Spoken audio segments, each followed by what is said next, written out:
Days if you're denied a fair start, and this is not helping. Oh, and something kicked out there as well. Golden Ace. So let's see what they do. It's not having it. James' assistant starter's pulling him forward. If he doesn't go now, I don't think he's going to go. Go on, my son, they're away. Well, Tutti Quanti has jumped away with them, but as a result, his race probably compromised, because it's Work Ahead who leads over the first and leads from Brighter Days Ahead. Lossiemouth in those first-time cheek pieces, if anything, quite keen in third place. The New Lion, to get a sight of his hurdles, is on the outside of Golden Ace. Poniros towards the inside in company with Alexi. Then Amsterdam and Tutti Quanti probably on least plan B as they make their way up the hill is last of all. So Brighter Days Ahead applying a bit of pressure and going to the front past Work Ahead as they make their way on towards the second. Lossiemouth on the heels of her old adversary in third place now. Then Golden Ace towards the outside, the New Lion. Alexi Poniros, and the last two at this stage are Amsterdam and Tutti Quanti as we reach number 2. They're all over. Oh, and Amsterdam makes a bad mistake. It was a good sit by Patrick Mullins, but Amsterdam nearly had him out the side door there, and Amsterdam and Tutti Quanti are facing a stiff task now as the other 6 are headed by Brighter Days Ahead. Allowed to stride on for Jack Kennedy. Lossiemouth in second. Racing in third place is Work Ahead. Golden Ace, the New Lion's going to cover some ground in order to see his hurdles. Then Alexi Poniros, Tutti Quanti, and last of all Amsterdam. Brighter Days Ahead sent to the front by Jack Kennedy. He's setting the fractions to suit himself. Are you surprised with that, AB? Yeah, I am. I think it's probably the best place for him to be, though, and Paul Townend is keeping an eye on him. He's making sure that he's not going to get it easy, and I think Harry Skelton will be happy where he is too. So he's 3 wide at the moment, Harry, but not going to penalise him on this part of the track. It's the bends where he'll cover extra ground. So Brighter Days Ahead and Lossiemouth. Good leap by Brighter Days Ahead, good leap by the New Line, not so by Poniros. Made a slight mistake. So the order as they work down the side of the racecourse in this Unibet Champion Hurdle is Brighter Days Ahead leads Lossiemouth by a length, Golden Ace, then the New Lion and Work Ahead. 2 lengths to Alexi, couple of lengths to Poniros, then behind these Tutti Quanti and Amsterdam as they make their way on towards the next flight, which is number 4. Brighter Days Ahead again jumps it well. Lossiemouth, Golden Ace and the New Lion in a diagonal formation. Work Ahead with Alexi racing in 6th place. Then behind these we have Poniros, Tutti Quanti and Amsterdam being ridden along. So making the climb uphill, we're past halfway, but there is still half the hurdles to take. And it's Brighter Days Ahead who leads Lossiemouth. Golden Ace, the New Lion, still is out wide on the racecourse as they took that. In 5th place is Alexi, who's making a little bit of ground. Then behind these is Poniros. So Brighter Days Ahead and Lossiemouth, the 2 Irish mares, begin to press on as they race towards the 3rd last. Golden Ace tries to cover the move, as does the New Lion. Then behind these we have Work Ahead in company with Alexi. That 6 are well bunched with 3 lengths back to Poniros, 4 to Tutti Quanti, and Amsterdam's race was ended by that error. So they run down the hill, 3 to take in the Champion Hurdle. Brighter Days Ahead, Lossiemouth, Golden Ace and the New Lion will be nearly 4 abreast here as they take the 3rd last. Brighter Days Ahead, Lossiemouth in 2nd, then Golden Ace, the New Lion round the outside, then comes Alexi as they head down towards the 2nd last. Brighter Days Ahead trying to wait in front. Lossiemouth applying pressure. Golden Ace, the reigning champion, then the New Lion on the outside as Lossiemouth on the outer of Brighter Days Ahead. The New Lion tries to get on terms. They make the turn for home in the Champion Hurdle. Lossiemouth goes to Brighter Days Ahead. The New Lion, Alexi running a mighty race, but it's Lossiemouth in the cheek pieces who leads them down towards the last. Brighter Days Ahead, the New Lion and Alexi. Lossiemouth is over the last 3 clear. Alexi makes a mistake. The New Lion tries to pick up on the near side, but it's Lossiemouth up the Cheltenham Hill once again from Brighter Days Ahead, and the New Lion, the crowd roar home. One of the greats in recent festivals. 4 consecutive wins, and this time it's the Champion Hurdle. Lossiemouth from Brighter Days Ahead and New Lion, Alexi and Golden Ace, Poniros, Amsterdam, Tutti Quanti and Work Ahead.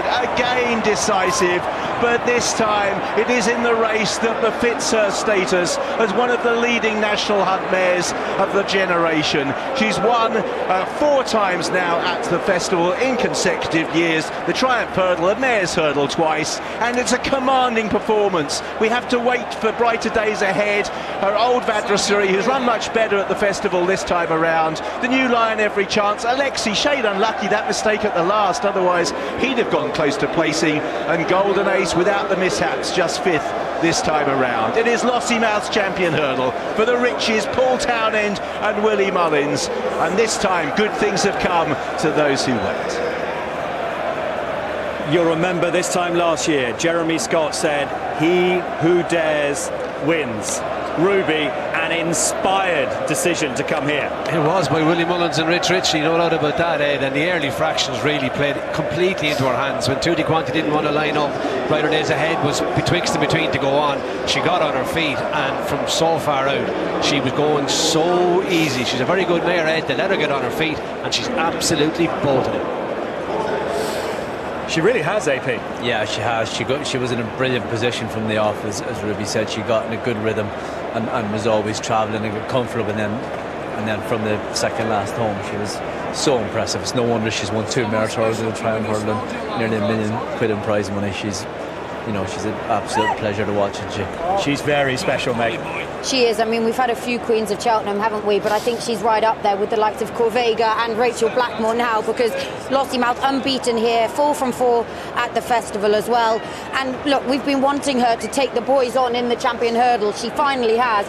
And she has made a mockery of them. That was so impressive. And Paul Townend, Al, must absolutely love her. I think it's safe to say, Ed, yes, Paul Townend absolutely loves Lossiemouth. Yeah, I suppose you could say that.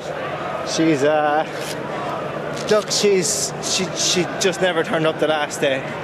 I knew from the way going to the start today, even when I got below her, she was much happier, and the way she went down and took on the first, we obviously didn't go hard early on or anything, but she travelled much better and sweeter and kinder to herself. She tries so hard that you know very early in a race whether she's going or not.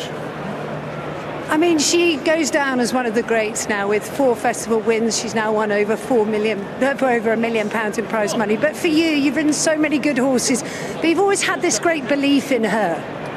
Yeah, she. It's easy to have it in someone that has as much ability as she does. She turns up and she just does her business, and look at her, she's as calm as you like now. So no, she's been very good to me in this place, and she's put me on the board many times here. Well, she's given you your 39th festival winner, Paul. So many congratulations. You're going to get some reception. She deserves it. Thank you. And from Paul Townend to the winning trainer. Triumph Hurdle, mares twice, champion hurdle, 4 years on the trot. One of the great horses, one of the great training performances. Thank you. Yes, I mean, she's a star mare. To come back 4 years on the trot, never mind win, you know, that puts her in a league of her own, I think. She's nearly getting into Kviga territory. Well, yes, but at least you've run this one in the champion this time around, Willie. How difficult was that decision? Well, it was an open race, and when I put cheek pieces on it the other morning, I thought, wow, that's the old, Lossiemouth. And I thought, I had a chat with Paul after the piece of work, and he felt the same. And so I just had a quick chat with Rich then after racing on Saturday evening, and I just came home, and that was literally the first time we've spoken about it. You know, people think we've been doing nothing else, only talking about it, and we said we'd leave it right in the last minute, and that was nearly the last minute. We're told she has plenty of back issues, and she is a regular with the masseur. I mean, are we allowed to reveal who this masseur is, and can we all visit? Not quite. She does. But all our, like any team, we have different chiropractors, different back people, and they work on all the horses regularly. So it's a combination of a lot of people. It's a great day. She's a great mare, and your team got her back last year to win after some difficulties. They've done the same this time with the G pieces. Congratulations to everyone at Clisutton. Thank you very much. Cheers, Matt. Thank you. And well done to Rich and Susanna Ritchie. Winning another champion hurdle after Annie Power and Faheen. But coming down to the last, for a moment, AP thought, oh no, don't happen again. I was wondering, was there a little statement moment coming down? Look, he was keeping the revs up, he was keeping the bit on her mouth, but he gave her a squeeze, and it was a bit of a last minute thing. Just keep her head up. I'd say there was definitely a little moment where he was thinking I guarantee you, so he'd be giving Lossiemouth a little pat there for that little piece of magic alone. But getting in that deep, how quick she was to flick her front feet out and get away from the hurdle with so much momentum and then quicken up the hill as well. I mean, she is just so good. And we're sort of worried 2 miles, is it really too sharp for her? But her jumping today was as quick as we've ever seen it. Yeah, she deserves this. Do you know what? I'm really pleased. We were chatting with Ruby about this at an earlier meeting here, and like, you really want to see the best taking on the best, and today she deserved her place in the lineup, and she proved why with a performance like that. It's just really nice, and I think it's fantastic to see. You see what it means to someone like Paul Townend, who's ridden plenty of winners here. He knows champion hurdles don't come along that often. And I know what Willie said, Ed, after she'd won a Triumph Hurdle, they were trying to teach her to stay the 2.5 mile in the mares race, and when they went back to Kempton that time, they just thought they had her too relaxed.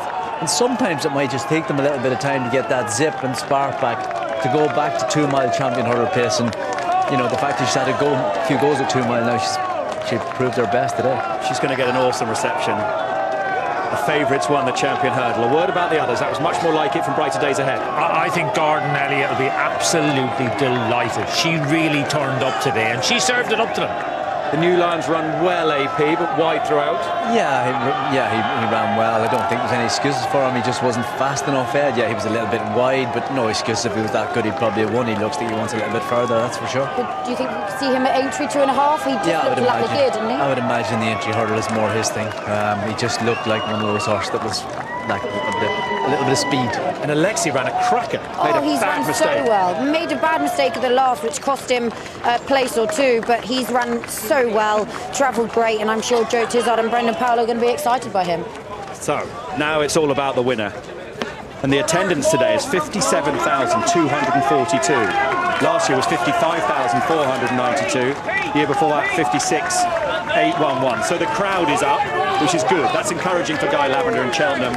And they're about to salute a horse who's having a love affair with Cheltenham. Lossiemouth has won a 10th Grade 1. She's 5 out of 5 at Cheltenham. She's won 4 Cheltenham Festival races. She now adds a championship event to her glittering CV. This, in 2026, is the Queen of Cheltenham.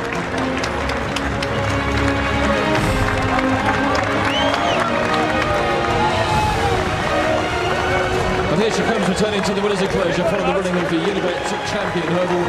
Please give a warm welcome back to the winner, Lossiemouth and Paul Townend.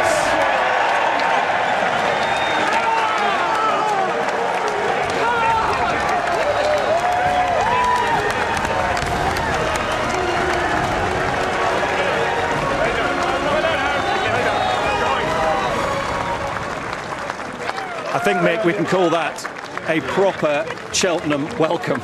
I think people enjoyed that, and they enjoyed cheering her in a race that they felt that she deserved to be in.